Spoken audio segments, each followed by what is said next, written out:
You write that there is much dispute about the causes of this global disorder. We are speaking with Pankaj Mishra. He is the author of the new book, Age of Anger, A History of the Present. You write there is much dispute about the causes of this global disorder. Many observers have characterized it as this backlash against an out-of-touch establishment, explaining Trump's victory, in the words of Thomas Piketty, as primarily due to the explosion in economic and geographic inequality in the United States. But you also quote Nobel Prize-winning economist Paul Krugman admitting on the night of Trump's victory that people like me and probably like most readers of the New York Times truly didn't understand the country we live in. You add, since the twin shocks of Brexit and the U.S. election, we have argued ineffectually about their causes while watching aghast as the new representatives of the downtrodden and the left behind, Trump and Nigel Farage, posing in a gold-plated lift, strut across a bewilderingly expanded theater of political absurdism. To you, what explains the ineffectual nature of the arguments over the causes of the U.S. election and Brexit? Isn't the cause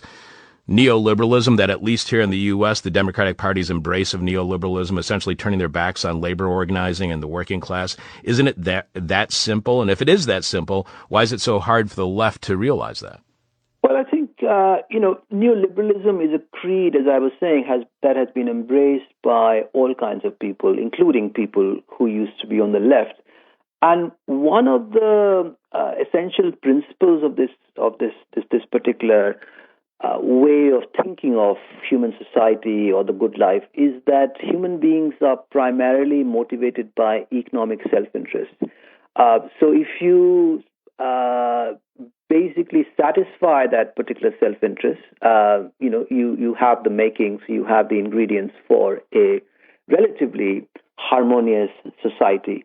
Now, this is really a big problem, because what you're essentially saying is that we, need better redistribution. We need the benefits of economic growth to be distributed much, much more fairly and evenly. But what it basically excludes, this particular economistic perspective, is the actual experiences of human beings whose lives have been basically deeply, deeply disrupted by very opaque economic, political forces, people being laid off, jobs disappearing. And, what you're basically offering to them is like, oh, we're just going to redistribute the economic benefits. This is simply not enough. I think you have to take into account, and trade unions that you mentioned, labor organizations, they were simply not there to advance economic interests. They were also there to provide community, solidarity, identity to a whole lot of people who feel completely bereft without those. So this idea that we're all here in this planet, in this world, we are born to pursue our economic self-interest, really completely ignores all the other reasons for which we live, which make us happy, which make us sad.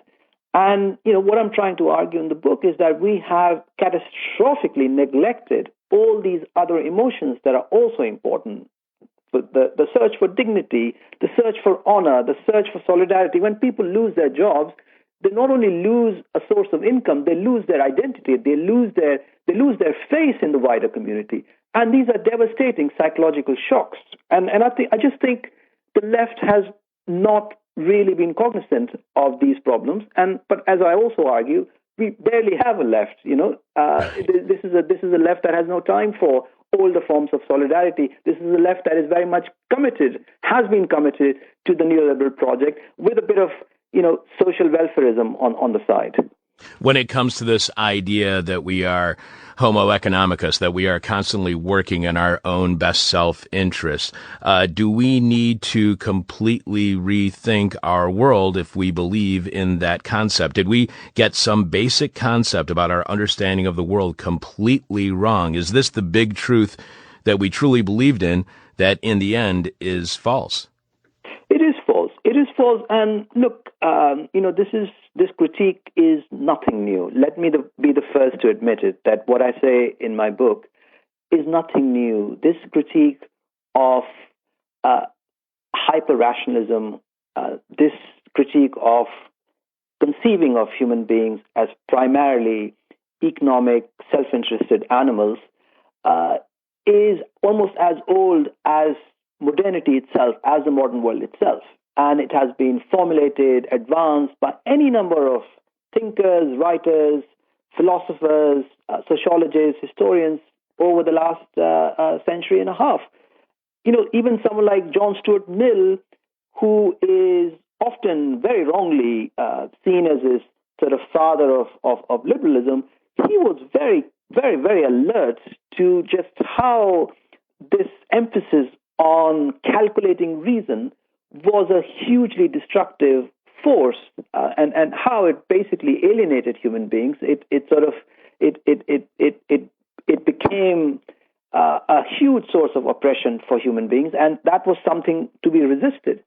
So we've forgotten a lot of the most important lessons of our literature and philosophy over the last 200 years, and forgotten them, and sort of all plunged into this pursuit of wealth, of prosperity, of status, and that those are the pursuits, those are the fantasies that have been offered to us universally in the last 3 decades. And what you see now are people frustrated by their inability to realize those promises and lashing out often at people they hold responsible, whether rightly or not, for these failures. And, one of their targets has been this technocratic liberal elite that has been essentially vending these fantasies around the world, and in which elites, they also include, often quite rightly, the media, the mainstream media. You write, our current disregard of non-economic motivations is even more surprising when we learn that less than a century ago, the Enlightenment's narrow, rational program for individual happiness had already become the butt of ridicule and contempt, as the Austrian modernist writer Robert Musil observed in 1922. Indeed, the pioneering works of sociology and psychology, as well as modernist art and literature of the early 20th century, were defined in part by their insistence that there is more to human beings than rational egoism, competition and acquisition, more to society than a contract between logically calculating and autonomous individuals, and more to politics than impersonal technocrats devising hyper-rational schemes of progress with the help of polls, surveys, statistics, mathematical models, and technology. But why does that kind of unshackling us from the chains of quantification, why does that lead to a rise of the far right? Why doesn't standing up to this quantification of humanity lead to a rise of the left that has been critical of the market for all these years, that the right seemingly has been supporting? Well, the left has to reformulate its program. It has to emerge essentially from under this umbrella of a softer form of neoliberalism where it has been standing for so long. And basically, it has to stress these qualities that have been scandalously ignored all these decades, leaving human beings so vulnerable to demagogues. What are demagogues offering them, after all? They're offering them security, they're offering them stability, they're offering them identity, they're offering them solidarity, they're offering them fraternity. These are traditionally left projects. The left has to understand that if it doesn't do the hard work, the right is always going to benefit, the far right in particular. And this is what we are seeing today, that the left simply failed to understand whatever there is left of the left.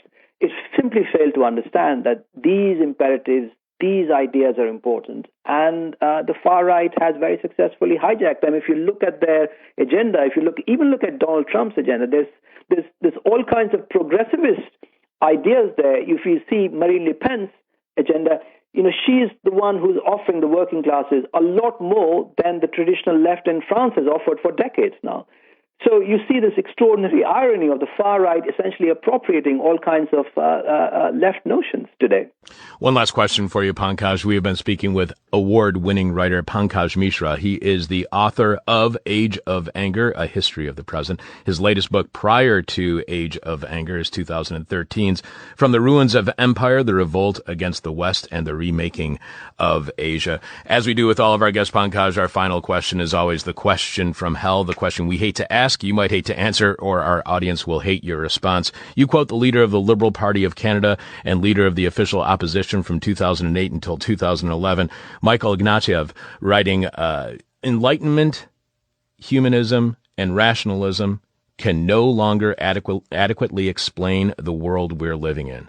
A year ago, we spoke with Deirdre Reber, author of Coming to Our Senses, Affect and an Order of Things for Global Culture, wherein Deirdre argues we have left an age of reason for an age of affect, an age of feeling. How effective is liberalism, is the idea that you should be able to offer a better case for your point of view and win your argument through logic and reason and debate. How effective is that kind of liberalism in an age when feeling trumps reason? Well, I think liberalism will just have to work much, much harder than it has.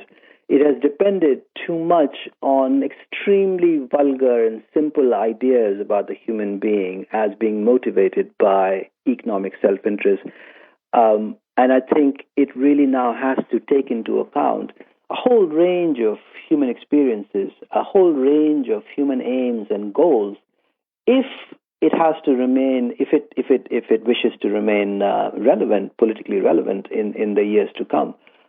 It's because it systematically neglected these very important aspects of the human experience and basically blended into neoliberalism, which has been the dominant global ideology since the end of the Cold War.